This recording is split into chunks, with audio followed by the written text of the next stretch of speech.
Shalom,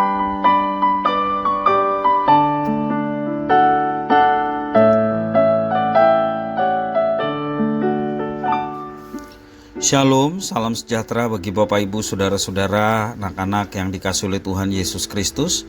Jumpa kembali bersama saya Pendeta Eka di dalam renungan firman Tuhan pada hari ini, hari Jumat 10 November 2023.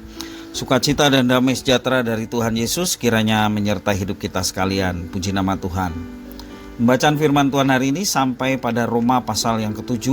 Kiranya firman Tuhan memberkati kita sekalian. Baik, sebelum kita akan merenungkan bagian firman Tuhan hari ini, mari kita akan berdoa. Tuhan Allah Bapa di surga, di dalam nama Tuhan Yesus, kami bersyukur dan berterima kasih buat hari yang baru yang Tuhan berikan kepada kami, juga atas penyertaan pemeliharaan Tuhan yang sungguh nyata kami alami. Biarlah semua kebaikan Tuhan yang kami alami membawa kami semakin mengenal pribadi Tuhan, dan pengenalan akan Tuhan kami nyatakan dalam takut akan Tuhan dan hidup taat akan firman-Mu. Terima kasih ya Tuhan, inilah diri kami sedia untuk belajar firman-Mu. Kau yang mampukan untuk memahami serta menerapkannya dalam hidup kami. Terpujilah nama-Mu Bapa, demi nama Yesus kami berdoa. Amin. Roma pasal 7 ayat 1 sampai yang 12 yang menjadi perenungan kita pada hari ini. Demikian firman Tuhan. Apakah kamu tidak tahu, saudara-saudara, sebab aku berbicara kepada mereka yang mengetahui hukum, bahwa hukum berkuasa atas seseorang selama orang itu hidup. Sebab seorang istri terikat oleh hukum kepada suaminya selama suaminya itu hidup. Akan tetapi apabila suaminya itu mati, bebaslah ia dari hukum yang mengikatnya kepada suaminya itu.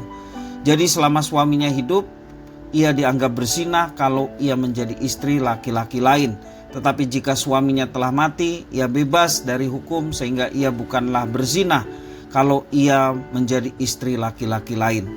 Sebab itu saudara-saudaraku, kamu juga telah mati bagi hukum Taurat oleh tubuh Kristus, supaya kamu menjadi milik orang lain, yaitu milik Dia yang telah dibangkitkan dari antara orang mati, agar kita berbuah bagi Allah.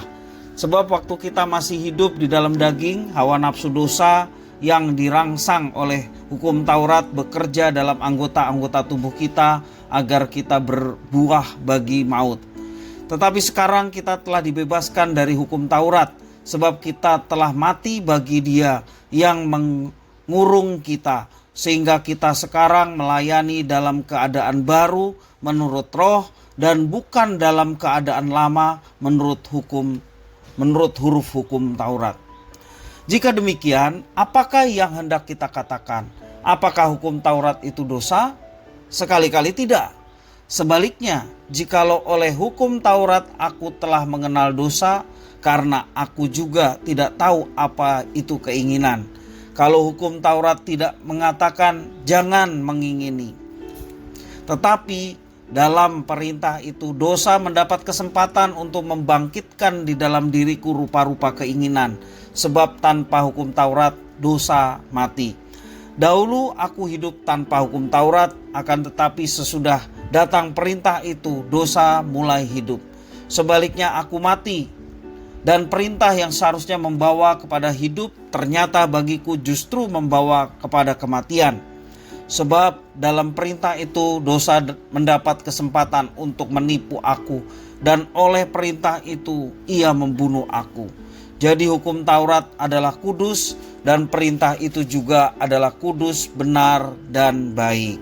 Demikian firman Tuhan. Bapak Ibu Saudara-saudara, semua kesaksian Rasul Paulus mengenai pergumulannya terhadap hukum Taurat dan juga pergumulan dosa.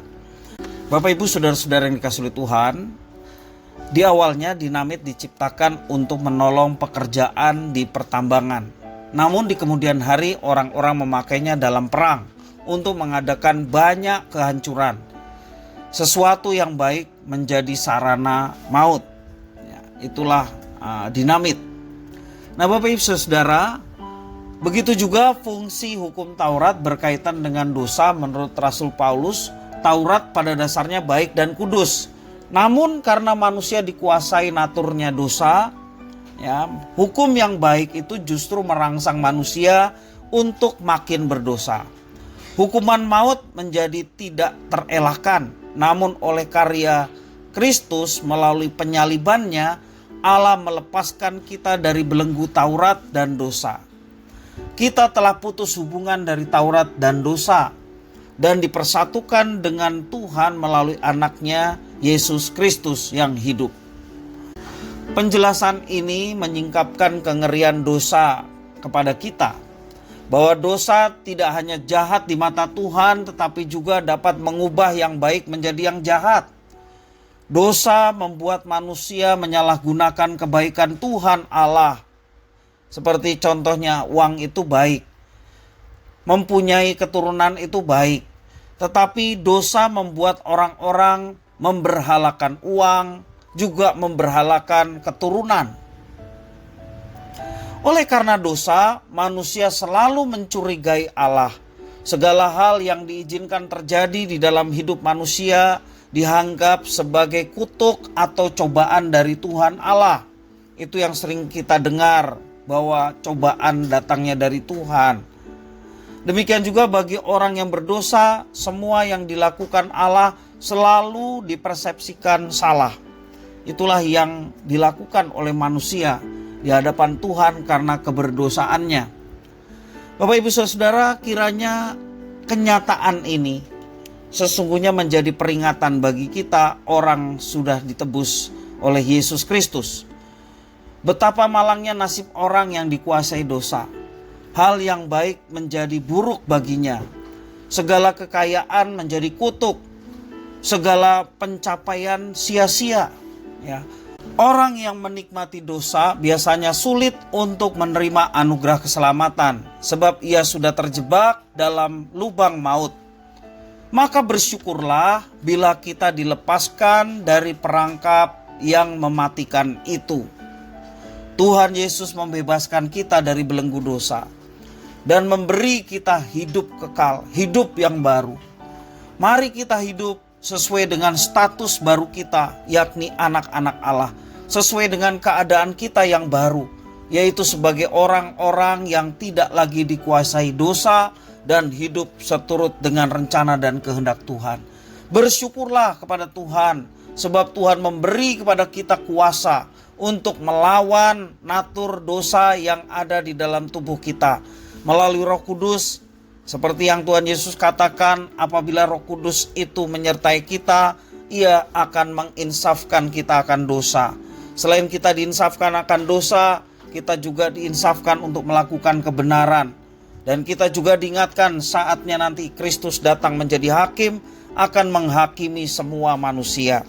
Mari Bapak Ibu Saudara bersyukur kepada Tuhan yang memberikan anugerah keselamatan dan juga kuasa, yakni pribadi Allah Roh Kudus yang bersekutu dengan kita. Kita mau melawan segala keinginan dosa yang masih seringkali muncul dalam hidup kita, sehingga nama Tuhan dimuliakan. Kita telah menjadi milik Kristus. Dialah kepala dan Tuhan kita. Bagi Kristuslah kemuliaan untuk selama-lamanya. Bagi Kristuslah seluruh hidup kita. Kiranya firman Tuhan memberkati. Mari kita berdoa. Terima kasih Tuhan atas firman-Mu. Biarlah Engkau menolong kami untuk hidup kami menjadi kemuliaan bagi Tuhan, hidup dalam ketaatan, melawan keinginan daging yang seringkali muncul, sehingga kami boleh menang dalam setiap tantangan yang kami hadapi. Terima kasih ya Tuhan. Inilah diri kami sedia untuk menjadi pelaku-pelaku firman.